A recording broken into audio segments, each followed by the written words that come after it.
तुम्ही जीवनात पुढे ना जाऊ तर तुम्ही 2 मिनिटं बसून ऐका.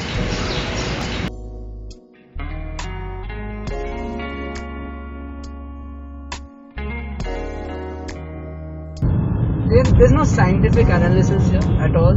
It's pure studying of body languages. Basically body language. They must be really good at that because then they would know certain things that they're doing. If they're nervous, they're confident, they're happy, they are not so happy with what they said, and they can immediately turn to some other topic, try their luck there. He is constantly looking at the entire physical body language. I don't think that this kind of astrology comes too close being a fake sadhu. And if he's really that gifted, people would look for him, go to him, and that happens in India. People have known to do that for a long time. But he chooses to go to places. What he did today was nothing related to God. We had a completely different frame of mind, but people who seek these kind of help, they have it on their face, like they are troubled or they are unhappy somewhere or they need some guidance and help, some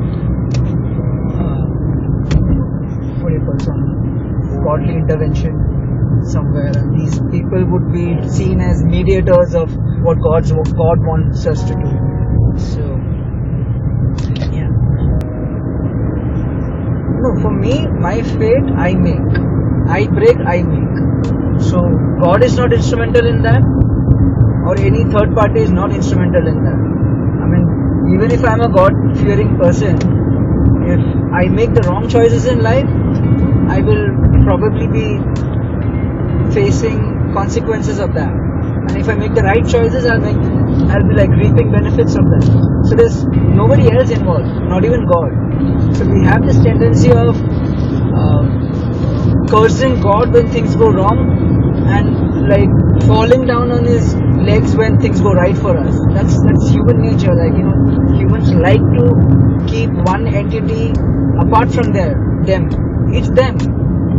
It's their own self that they keep on a different pedestal. I feel that's a person would keep himself away from him, keep him on a pedestal. He doesn't want to give the credit of his success to himself. He would want to give it to another entity. And when things go wrong, it becomes easier for him to just have his curses on that entity. It's like, it's all because of you. Where were you all the time? When I was struggling, where were you? He was always there. I mean, you would mean oneself. It was if you were in a situation, you created it for yourself. Nobody else involved there.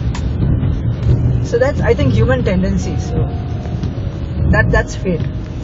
See, my set of beliefs, the way I think, was created by me, was created by the kind of people that I met, the kind of books that I read. People from the time the earth was created was into the habit of having somebody to look up to blame their misfortunes. There's no ownership. People want to spend lakhs of money to install a Ganpati ka idol and then the pandal ka this thing and that, but they don't own to any wrongdoings that they do.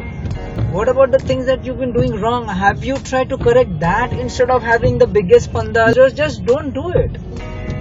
And if you're doing good things, try to do more of that, because you're probably spreading a lot of happiness, not to yourself or to anybody that you know, but probably unknown people, totally unconnected to you, unrelated to you. So you're probably spreading some good vibes if you're doing some good work.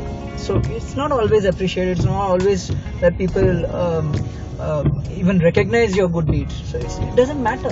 Those people don't require any kind of education. They don't need any kind of qualification to qualify to just stand on the road and read faces and tell you about, you're good at what you do or not good, or you're not going to be successful or not. But we would need to be at some positioned somewhere for people to look at us and take our word for whatever we are trying to say. But that's how it is. That is exactly how it is. For a common man to make a point that these roads are not good and that you should spend money properly. If I would have been in the corporation, I would have done so much for the city. I am educated, I can do that things. I know how I would be able to at least get close to what I want.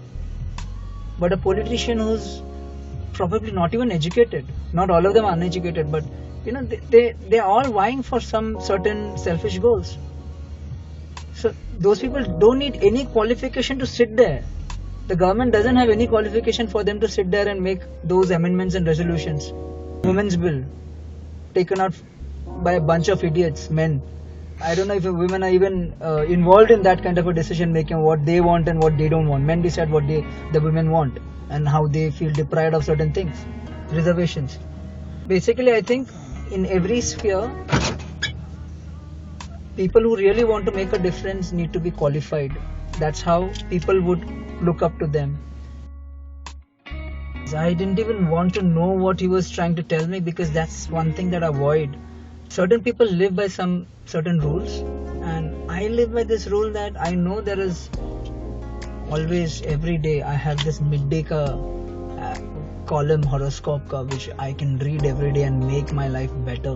Millions of Mumbaikars have been really using those horoscopes and making their decisions very wisely throughout the day, and they've done a lot of good to themselves, I guess. But I am not that kind, so I'm not going to do that. Where a lot of those options are available, where I can go to some astrologers and find out how is my next month going to be like, so I don't spend or I don't make wrong decisions this month. And I don't see any truth in that. I don't see how a man can tell you that this is going to be good or this is going to be bad, when that man was also created by the same God who created me. So I don't see how he can be better than me by not even knowing the world around him.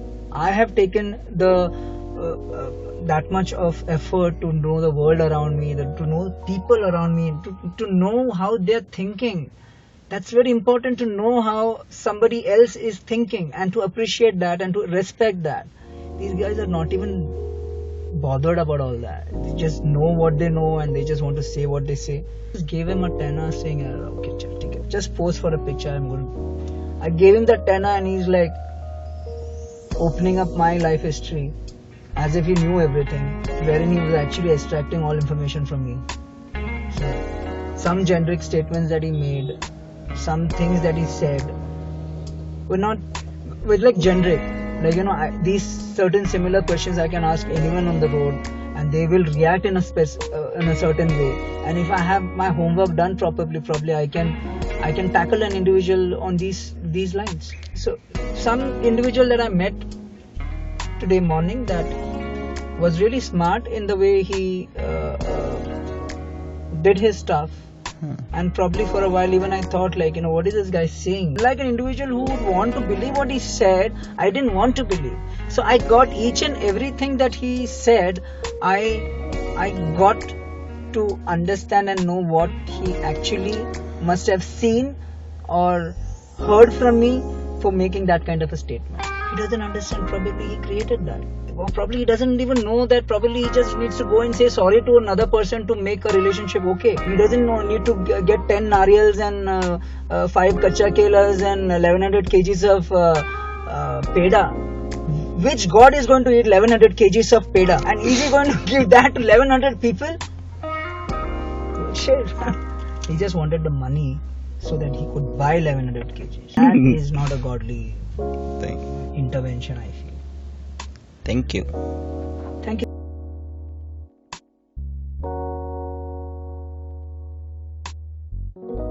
Yeah, I'm damn pissed today.